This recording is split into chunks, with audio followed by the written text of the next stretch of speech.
სეიფერტის გალაქტიკა.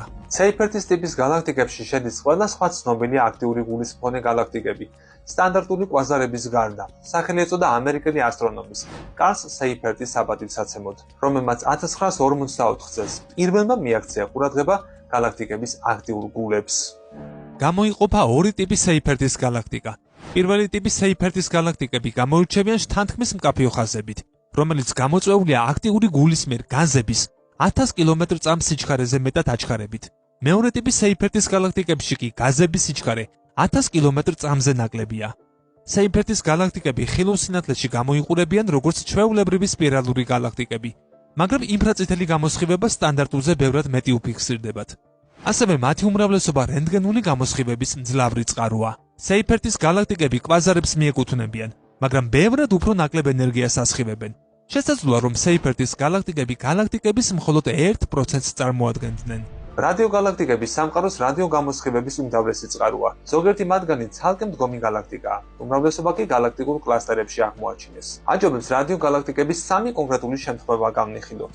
გალაქტიკა Centaurus A, გალაქტიკა NGC 4128 და გალაქტიკა M87. სამივე გალაქტიკა რადიოგალაქტიკაა, თუმცა მათ შორის მნიშვნელოვანი განსხვავებები გვხვდება. კენტავრ A-ს რადიოგამოსხივების ორი ძირითადი წყარო აქვს. ერთი თვითონ გალაქტიკის სხეულია, ხოლო მეორე გალაქტიკის ცენტრალური არიდან მომდინარეობს. ცენტრალური ნაწილის გამოსხივება ძალზე კონცენტრირებულია და მთლიანი გალაქტიკის გამოსხივებას ჩრდილავს. ხოლო გალაქტიკა NGC 4128 გალაქტიკა კენტავრ A-სგან იმით განსხვავდება, რომ მას გამოკვეთილი მკლავები აქვს.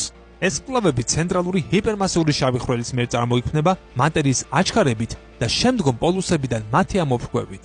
თავის მხრივ მკლავებიც წარმოადგენენ რადიოწყაროს და აქ რადიოგამოსხივების მექანიზმი არა ნუკლეური, არამედ სინქროტრონულია.